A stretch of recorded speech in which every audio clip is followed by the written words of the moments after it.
Hello बच्चों, आज आप लोगों का टेस्ट था कंप्लीट मैकेनिक्स का। कंप्लीट मैकेनिक्स आया हुआ था ना टेस्ट में। बोलिए। तो इसमें सभी क्वेश्चन थे। एनएलएम फ्रिक्शन पूरा कवर किया गया था, और work energy power, gravitation, rotation, vector, basic math. तो आज आप लोगों को अच्छा लगा पेपर? बोलिए। कोई डाउट? पेपर कैसा था आज का? अच्छा था। कुछ गलतियां हुई हैं। अच्छा, रिवीजन कम हुआ है।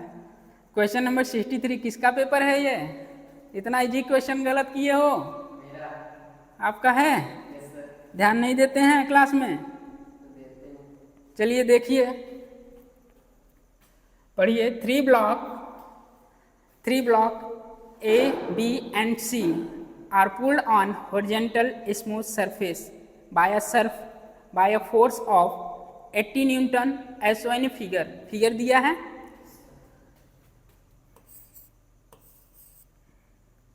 फाइव किलोग्राम है। बोलिए। और 3 किलोग्राम है, और 2 किलोग्राम ब्लॉक है। पूरे सिस्टम पर फोर्स लग रहा है 80 न्यूटन का। कितना फोर्स लग रहा है? 80 न्यूटन फोर्स लग रहा है। बोलिए। क्या फाइंड करना है? T1 और T2 फाइंड करना है।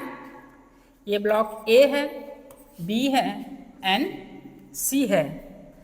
तो बच्चों, ऐसा क्वेश्चन क्लास कॉपी में कराया गया, आपको क्लास नोट्स में है। सबसे पहले ये क्वेश्चन कराने के लिए आप ये क्वेश्चन जब करते हैं तो क्या करेंगे? सबसे पहले कॉमन एक्सीलरेशन निकालेंगे। तो कॉमन एक्सीलरेशन निकालेंगे F नेट बटे m ऑफ टोटल। बोलिए। नेट फोर्स कितना लग रहा है? 80 न्यूटन। और टोटल मास कितना है? बोलिए। 5, 3, 8 to 10।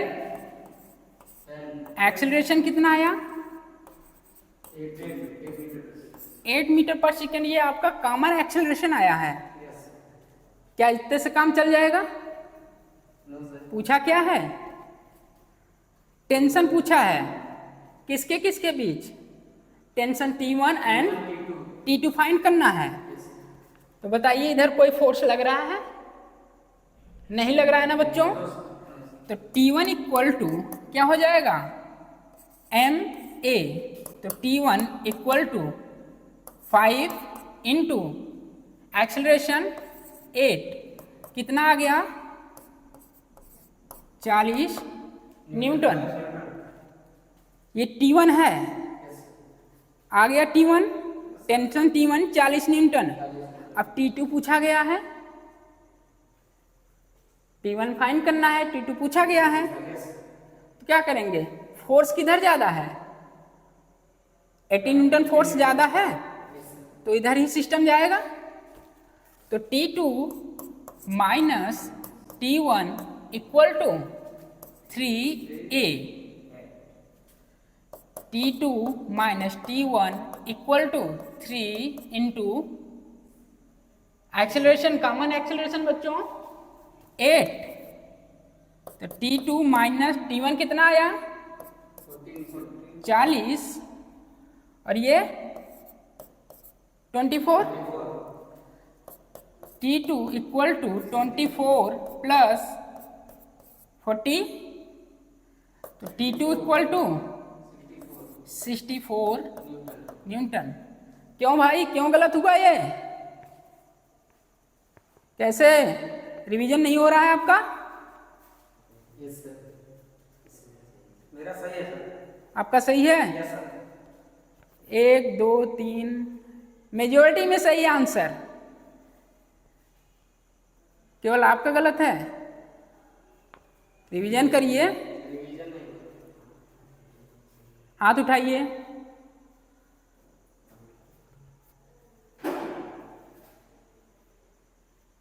ठीक है, मेजॉरिटी में बस एक लोग का गलत है।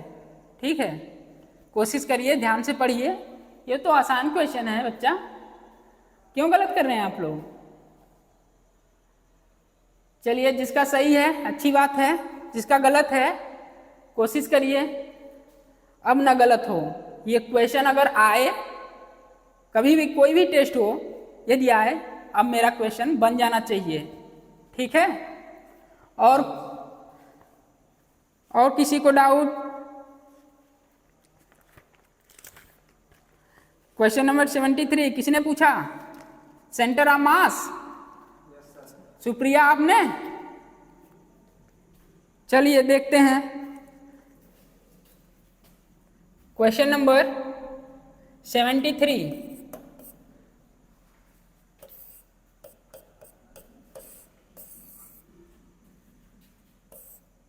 भाई यहाँ गूगली था। ठीक है, इस क्वेश्चन में सबने लगाया होगा G/2। इस क्वेश्चन में सब लगाया होगा G/2। आपका भी G/2? अच्छा, क्वेश्चन ध्यान से पढ़ें आप, पढ़िए। If the system is release then acceleration of the centre of mass, underline करिए, अंडरलाइन करिए, सेंटर ऑफ मास पूछा है, ना कि acceleration. Acceleration of centre of mass पूछा है, तो acceleration of centre of mass क्या होता है? ए कॉम मतलब centre of mass m1 m2 minus m1 by m1 plus m2 का होल स्क्वायर इंटू g, ये होता है। तो centre of mass of acceleration m2 3m minus m by, बोलो मास टोटल 4m का square into g, 2m by 4m का square g, मास cancel 1/2, तो क्या हो जाएगा? G/4। ये सेंटर मास ऑफ एक्सीलरेशन। अब आप लोगों को बता रहे हैं G/2 किसका किसका आया है। आप नॉर्मली क्वेश्चन पढ़ते ही ये लगाए होंगे m2 minus m1 by m1 plus m2 into g, तो ये क्या है? 3m minus m by 4m into g, तो 2m by 4m g cancel, तो G/2। बोलिए, आप लोग यही लगाए होंगे, हो गई गूगली ना आप लोगों के साथ? बोलिए, क्वेश्चन आप लोगों को बोलते हैं ध्यान से पढ़ने के लिए, इतना इजी क्वेश्चन था तो भी बताइए आप लोग गलत कर दिए हैं। क्वेश्चन ये ध्यान से पढ़े होते हैं, सेंटर ऑफ मास पूछा गया है, तो ये G/4। ठीक है,